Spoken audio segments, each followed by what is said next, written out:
All right. Let's take a look at the compounds. We have two type of chemical compounds. One is called ionic compounds. Another one is called covalent compound. Okay.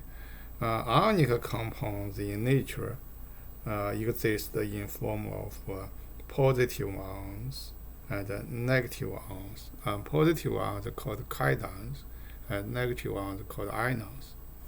Okay, those two ions are held together by electrostatic forces. This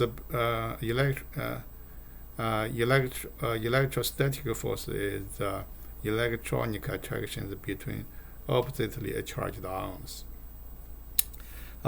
Let's pay attention here. Ionic compounds are not considered molecules. Ionic compound is a array of ions. Okay, let's take a look at this example of sodium chloride. And sodium chloride, okay, sodium chloride is a formula like this, right? And they hold together by two ions. One is a positive charged sodium ion, another is a negative charged chloride ion. Okay, and this just a formula, is not a molecule. Okay, what exactly happens is here, and the sodium ion surrounded by the chloride ion. Okay, the chloride ion surrounded by sodium ion.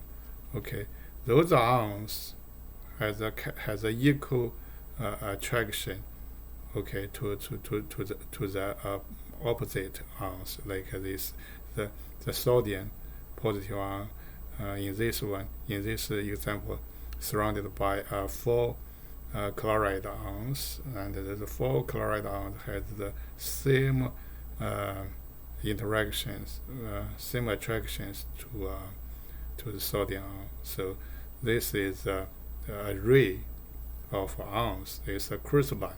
Okay, this that's what we considered ionic compound are not molecules. Okay.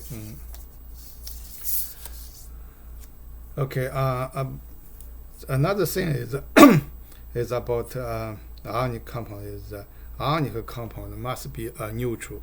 Okay, the net charge of ionic compound must be zero. All right. So ionic compound also called salts, such as sodium chloride, sodium acetate. Okay. The second type compound is called covalent compound. Covalent compounds are really molecules. Okay, those compounds formed by forming covalent bonds between two elements. Okay, the example of this kind of compound, water and carbon dioxide. Right, it's a covalent compound. And let's take a look at more about those compounds at formation, chemical bonds.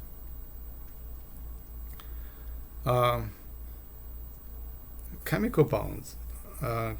Chemical bonds are formed when the elements gain, lose, or share electrons.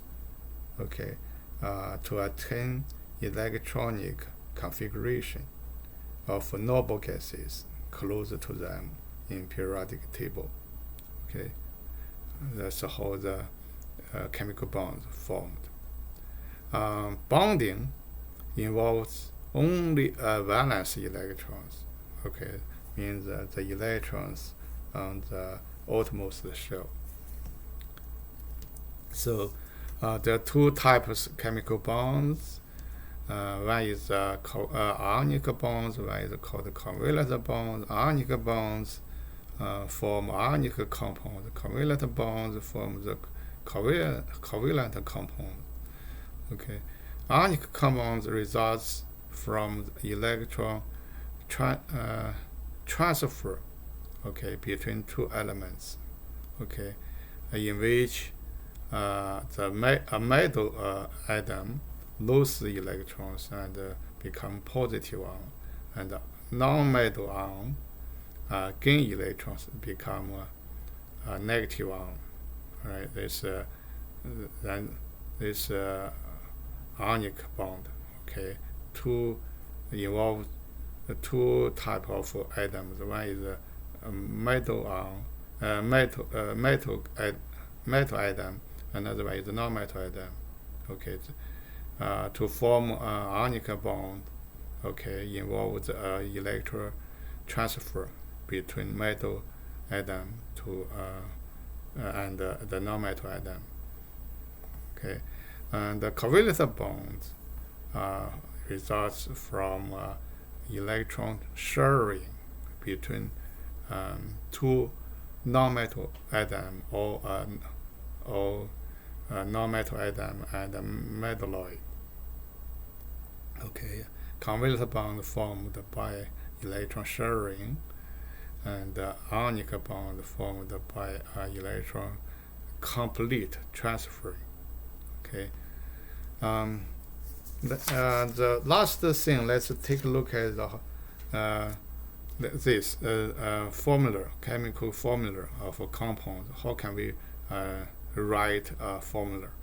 Okay, compound formula use element symbols as identity of the elements, and the subscripts as a ratio of atoms in a compound. Okay, and if the no subscript, that means the corresponding atom ratio is 1. Let's take a look at the water molecules, the formula for water. And the formula for water is a hydrogen. We have 2 hydrogen and 1 oxygen. That's water. Okay, and this is the element symbols: H for hydrogen, O for oxygen, and there's a subscript here. That means that we have 2 hydrogen in this molecule, and we see no subscripts under the oxygen. That means we had only 1 oxygen atom, okay, in this molecule, in this water molecules. If it's only 1, we don't need to write a subscript. All right, this is a compound.